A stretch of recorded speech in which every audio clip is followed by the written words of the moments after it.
मालेवाड doctor Chakrawar Kulkarni chemistry क्लासेसमध्ये daily online lectures, 12th नीट JEE ची तयारी, भरपूर ऑनलाईन प्रॅक्टिस एक्झाम्स. अधिक माहितीसाठी आमच्याशी संपर्क करा.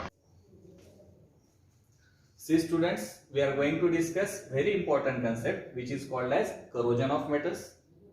मेटल्सचं करोजन होणे म्हणजे मेटल खराब होणे. मेटल स्वतःहून का बरं खराब होईल? Because in earlier stages we have obtained that particular metal from the earth's crust. आपण जमिनीमधून impure metal बाहेर काढलेलं आहे, त्याच्यावर वेगवेगळ्या प्रकारच्या प्रोसेस केलेल्या आहेत, त्याला आपल्याला वापरता येईल अशा फॉर्म मध्ये त्याला प्युअर फॉर्म मध्ये कन्व्हर्ट केले.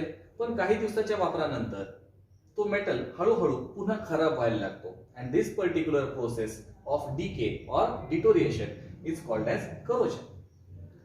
आता मेटलचं करोजन कसं होतं हे आपण समजून घेऊया. वेगवेगळे मेटल्स वेगवेगळ्या फॉर्म मध्ये खराब होतात. म्हणजे काय होईल? Suppose I am having this example. Suppose I am having iron. लोखंड हा आपल्यासाठी सगळ्यात व्हॅल्युएबल मेटल आहे. Valuable not in terms of money, पण तो आपल्यासाठी सगळ्यात यूज मध्ये येणारा मेटल आहे. विचार करा की हा जो मेटल आहे, बिल्डिंग जे काही आपण वेगवेगळ्या प्रकारचे कन्स्ट्रक्शन्स करत असतो त्याच्यामध्ये जे पिलर्स उभारले जातात, जो काही स्लॅब टाकला जातो, तर अशा परिस्थितीमध्ये त्याच्यामध्ये आयर्न आपण यूज करतो. जे काही ट्रान्सपोर्टेशन आहे, वेगवेगळ्या प्रकारच्या गाड्या असतील, मोटरसायकली असतील किंवा अन्य कुठल्या प्रकारचे ट्रान्सपोर्टेशनचे जे मीन्स आहेत त्याच्यामध्ये आपल्याला आयर्न खूप जास्त प्रमाणात लागत असतो. जिथे कुठे आपल्याला हे लागणार आहे, कन्स्ट्रक्शन करायचं आहे, ट्रान्सपोर्टेशन आहे, त्याच्याशिवाय तर आजकाल काहीच होऊ शकत नाही. तर ह्या सगळ्या ठिकाणी आपल्याला हा आयर्न आहे. मग लोखंड गंजतं. It has a special name, rusting. सगळे मेटल खराब होण्याचा प्रयत्न करतात, त्याला करोजन असं नाव आहे. आणि आयर्नचं जे करोजन असतं specially it is called as rusting. We can say लोखंडाचं गंजणं ज्याला आपण म्हणतो. हा आयर्न कशामुळे गंजतो हो? It reacts with atmospheric oxygen in order to form Fe2O3 dot n number of H2O. हे जे काही तयार झालं याला म्हणूया बेटा आपण रस्ट, गंजलेला पार्ट आहे. आता ही रिएक्शन अशी जरी लिहिली तरी ती करेक्ट कन्सिडर केली जाते. पाहिजे असेल बॅलन्स करायचं असेल तर 2Fe इथे घेऊ शकता. त्याच्यानंतर मग O2 आपल्याला इथे 3 लागणार आहेत, इथे 1 लागणार आहे, अँड ऑल दिस थिंग्स. म्हणजे सांगण्यापाठीमागचा उद्देश काय की हा जो तुमचा आयर्न आहे तो ऍटमॉस्फेरिक ऑक्सिजनच्या प्रेझेन्स मध्ये आणि सगळ्यात महत्वाची गोष्ट असते मॉइश्चर मध्ये. लोखंडाचं गंजणं जे आहे ते सगळ्यात जास्त पावसाळ्यामध्ये असतं. That means presence of moisture is essential. त्या ठिकाणी पाणी असलं पाहिजे. तर तुमच्याकडे रस्ट तयार होतं. तर मुलं म्हणतील रस्ट म्हणजे काय सर? गंजलेला पार्ट आहे. लोखंड जर आपण बघितलं तर त्याच्यावर एक तपकिरी रंगाचा, ब्राऊन कलरचा एक असे पापडी तयार झालेली आपण बघतो. आणि जर समजा आपण एखादा झेरॉक्ससाठी लागणारा व्हाईट पेपर आहे तो जर घेतला, त्याच्यावर असा लोखंडाचा खराब झालेला रॉड घेतला आणि सावकाश केअरफुली एखादी ब्लेड घेऊन जर त्या खराब झालेल्या पार्टला असं कोरत बसलोत आपण, तर तुम्हाला ब्राऊन कलरची पावडर किंवा असा काही पापुद्रा तयार झालेला त्या ठिकाणी दिसेल, which is simply called as rust.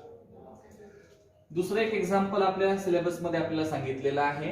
आणि कॉपर जो आहे it reacts with atmospheric carbon dioxide in presence of moisture. म्हणजे वॉटरचा पण रोल त्या ठिकाणी आहे. कॉपर म्हणजे तांब्याची जी भांडी आहेत ती ग्रीनिश कलरची होतात, हिरव्या रंगाची होतात, due to formation of CuOH taken twice. Copper hydroxide त्या ठिकाणी जमा होत असतो. नंतर पितांबरी वगैरे लावून आपण त्याला घासतो, स्वच्छ करतो, हा लेअर निघून जातो, पुन्हा ती भांडी चमकतात like this. Suppose now I am having another example की सपोज मी तुम्हाला हे सांगितलेलं आहे सिल्वर आहे.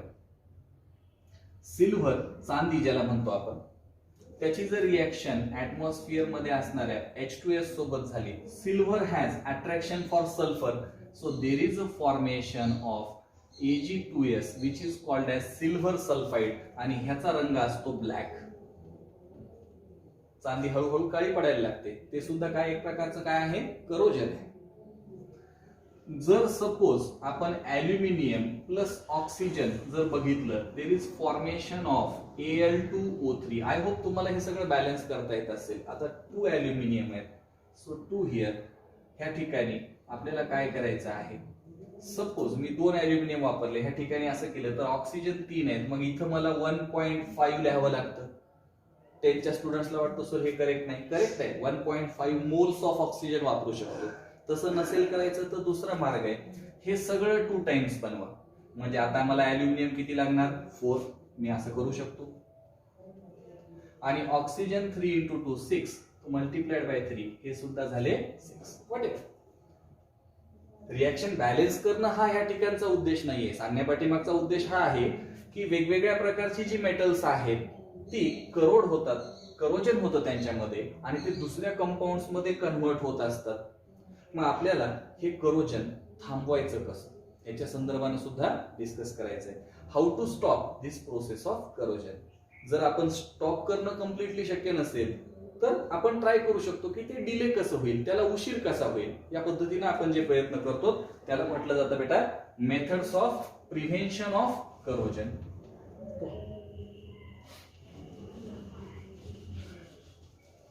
आता करोजन थांबवण्यासाठी कुठल्या कुठल्या मेथड्स आपण या ठिकाणी वापरू शकतो त्याच्या संदर्भाने आपण थोडक्यात डिस्कशन करूयात.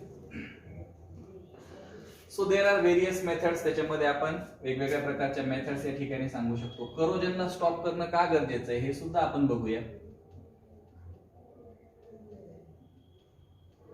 विचार करा की आपल्याला माहिती आहे की सगळीकडे आयर्नचा यूज लागतो. कन्स्ट्रक्शन मध्ये असेल, ट्रान्सपोर्टेशन मध्ये असेल. जस्ट इमॅजिन की एखादा ब्रिज आहे, त्या ब्रिजवरनं खूप सारी वाहतूक होते आहे, खूप सारी माणसं पण चाललेले आहेत आणि त्याच्यामध्ये जो काही पिलर्स आहे त्याच्यामध्ये असणारा जो लोखंड आहे, सपोज त्याचं लाईफ संपलं, करोजनमुळे तो वीक होणार आणि तो कुचकामी झाला, तो ब्रिज तुटून पडलाय सरळ पाण्यामध्ये.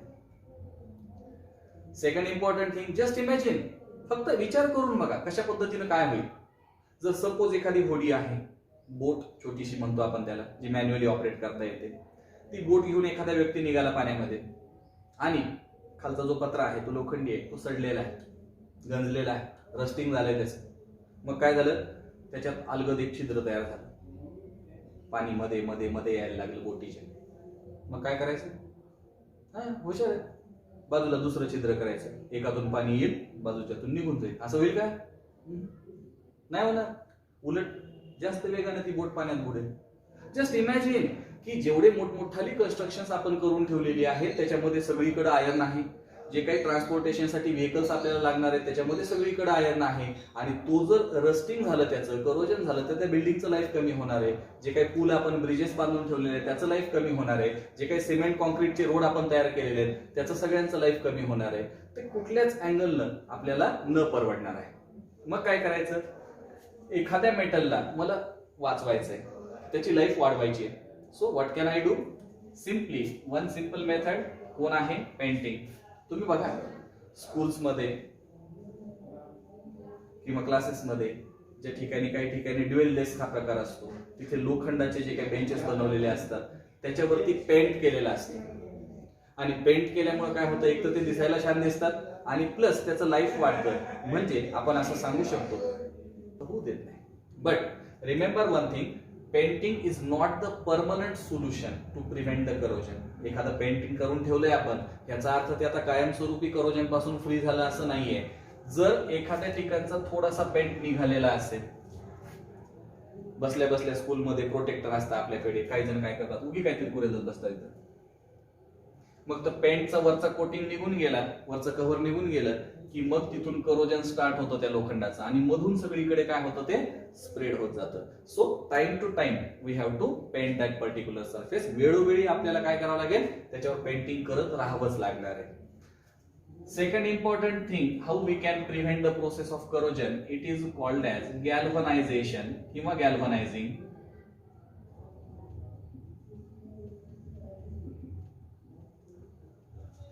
What is galvanizing? See, suppose I am having an iron article with me. माझ्याकडे एखादी लोखंडी वस्तू आहे आणि मला त्याचं लाईफ वाढवायचंय, त्याचं करोजन नाही होऊ द्यायचंय.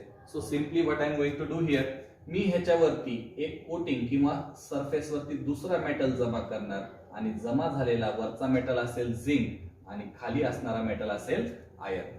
नाव आता झिंक का जमा करायचं, विचार करा की हा जो तुमचा आयर्न आहे हा कम्पॅरेटिव्हली लेस रिएक्टिव्ह आहे आणि ह्याच्यापेक्षा मोर रिएक्टिव्ह जो आहे दॅट इज झिंक. मग हा जो झिंक नावाचा मेटल आहे इट इज मोर रिॲक्टिव्ह. तो सरफेस वरती जमा झाल्याच्या नंतर काय होईल, ऍटमॉस्फिअरला डायरेक्ट Fe एक्सपोज होणार नाही. वातावरणाशी ह्या मधल्या लोखंडाचा कुठलाही संबंध येणार नाही. अगोदर जर समजा खराब व्हायचा असेल तर ज्याचा आपण कोटिंग दिलंय तो आहे zinc. So what is galvanization? The process of deposition of zinc metal on the surface of iron. This particular process is called as galvanization. हे एक प्रकारचं सॅक्रिफिशियल प्रोटेक्शन आहे. सॅक्रिफाईस करतोय, त्याग करतोय आपण कशाचा, की आपण झिंक खराब झाला तरी चालेल पण मध्ये असणारा आयर्न वाचला पाहिजे. म्हणजे आयर्नला वाचवण्यासाठी आपण झिंक सॅक्रिफाईस करायला तयार आहोत. या पद्धतीचं हे प्रोटेक्शन आहे, या पद्धतीने आपण सांगू शकतो. Third type it is called as tinning. Tin आपल्याला माहिती आहे लॅटिन भाषेमध्ये त्याचं नाव स्टॅनस असतं, म्हणून सिम्बॉल हा SN असतो. जसं सोडियमचा सिम्बॉल Na आहे कारण लॅटिन मध्ये त्याचं नाव नॅट्रियम असतं, लाईक दिस. तर मग आता काय करायचंय, deposition of tin on the surface of other metals. This particular process it is called as tinning. आपण काही लोखंडी खिळे वगैरे बघितलेले असतील पण त्याला छानपैकी असा सिल्वर पेंट दिसल्यासारखा दिसतो कारण त्याच्यावर असा टिन डिपॉझिट केलेला असतो आणि त्याच्यामुळे सुद्धा त्या लोखंडी खिळ्यांचं लाईफ वाढतं, ते लवकर गंजत नाही. So this particular process it is called as tinning we can say. Then we may have anodization. This is also very important technique. काय करायचं बेटा, सपोज माझ्याकडे असा एखादा ॲल्युमिनियम मेटल आहे आणि मला त्याला एनोडाइज करायचंय. So simply what I am going to do, मला ह्या ठिकाणी इलेक्ट्रोलायसिस या प्रोसेसची मदत घ्यावी लागेल. With the help of electrolysis मी ह्या ॲल्युमिनियमची रिॲक्शन ऑक्सिजन सोबत करायला लावेन आणि वरचा जो सरफेस असेल ॲल्युमिनियमच्या सगळ्या बाजूने जो काही त्याचा सरफेस असेल त्याच्यावरती Al2O3 तयार होईल.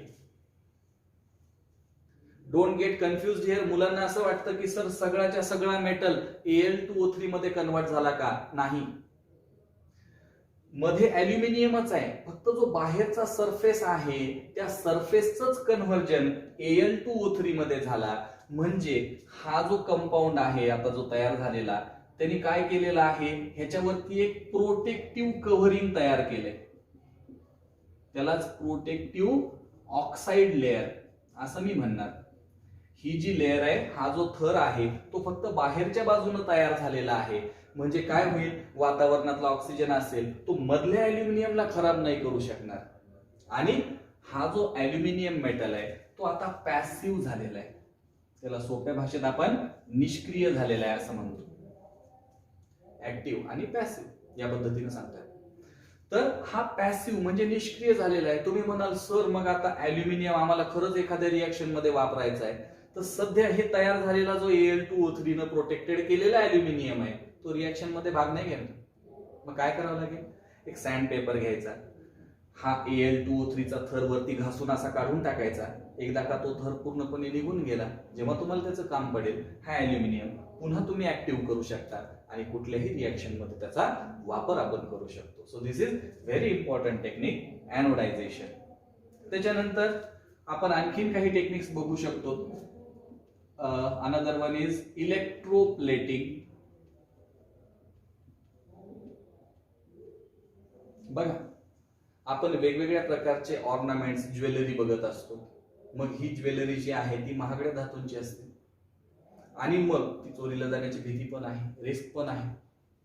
मग त्याच्यासाठी काय करतात, काही लोक गोल्ड प्लेटेड ज्वेलरी वापरतात. प्लेटिंग हा शब्द लक्षात घ्या, इलेक्ट्रोप्लेटिंग. इथे सुद्धा आपण कोणती मेथड वापरणार, इलेक्ट्रोलायसिसचीच मेथड वापरणार. आणि एखाद्या आर्टिकल वरती जर समजा आपल्याला एखादा व्हॅल्युएबल मेटल प्लेट करायचा आहे, फॉर एक्झाम्पल हा एखादा दुसरा कुठला मेटल आहे, जसं imitation jewellery, Bentex jewellery. Bentex खरं तर कंपनीचं नाव आहे, इमिटेशन ज्वेलरी हा प्रॉपर शब्द आहे त्याच्यासाठी. ही जी काय अशा प्रकारची ज्वेलरी असते ती ज्वेलरी इतर मेटल्सची बनलेली असते आणि त्याच्यावर अतिशय पातळ, अतिशय बारीक असा थर दिला जातो आणि ह्या प्रोसेसला म्हणतात प्लेटिंग. आणि एखाद्या मेटल वरती अशा पद्धतीनं जर समजा गोल्ड असेल, सिल्व्हर असेल, अशा पद्धतीनं प्लेटिंग केलेली असेल इलेक्ट्रोलायसिसच्या माध्यमातून, so that particular process it is called as electroplating. and finally we have last technique which is called as alloying. alloy हा शब्द कळतो आपल्याला, मराठीमध्ये त्याला संमिश्र असं म्हणतो आपण. So what an alloy actually is, it is nothing but combination of two or more metals or metals and non-metals. Metal पण एकत्र करता येतात, थोड्याफार प्रमाणात त्याच्यात नॉन मेटल पण ऍड करता येतात. वेगवेगळ्या प्रकारचे अलॉईज आहेत. अलॉईज म्हणजे संमिश्र. आता कसे बनवायचे? सपोज माझ्याकडे एक्स नावाचा मेटल आहे जो सॉलिड स्टेट मध्ये, माझ्याकडे वाय नावाचा मेटल आहे हा पण सॉलिड स्टेट मध्ये. मग काय करायचं? एक्स आणि वाय एकमेकांवर ठेवायचे आणि हातोड्याने मारायचं का? अजिबात नाही. एक्स ला हीट करा, त्याला मेल्ट होऊ द्या, तो लिक्विड स्टेट मध्ये आलेला आहे. दुसऱ्या फर्नेस मध्ये, दुसऱ्या भट्टीमध्ये वाय ला हीट करा, त्याला सुद्धा लिक्विड कंडिशन मध्ये आला. These two liquids they are mixed with each other, आणि मिक्स करत असताना त्याला प्रॉपर स्टरिंग करा, म्हणजे चांगल्या पद्धतीने ढवळून काढा, जेणेकरून प्रॉपर मिक्सिंग झाली पाहिजे. Allow this mixture to cool down. जसं काही हे थंड होईल, थंड झाल्याच्या नंतर तुम्हाला एक्स आणि वाय एकत्र मिसळलेले दिसतील आणि बाहेरून बघून आपल्याला एक्स कोणता आणि वाय कोणता कळणार नाही. ब्रास, ज्याला पितळ असं म्हणतो, it is made up of copper and zinc. मग पितळेकडे बघत असताना पितळेचं एखादं भांड घ्या, कॉपर वेगळा आणि झिंक वेगळा दिसतो का? अजिबात नाही. ते युनिफॉर्म एकमेकांमध्ये मिक्स झालेले आहेत, एकजीव मिश्रण त्यांचं तयार झालेलं आहे. And such kind of thing it is called as alloy formation. आता हे अलॉय फॉर्मेशन कशासाठी करायचं, का करायचं? विचार करा. एखाद्या मेटलच्या काही प्रॉपर्टी चांगल्या असू शकतात, पण दुसऱ्या मेटलकडे आणखीन वेगळ्या काही प्रॉपर्टीज असू शकतात. तर आपण त्यांचं एकत्रीकरण करतोय जेणेकरून त्याला मजबूती मिळेल, त्याचं करोजन होणार नाही, रस्टिंग होणार नाही. आणि म्हणून अलॉय फॉर्मेशन फार गरजेचं असतं.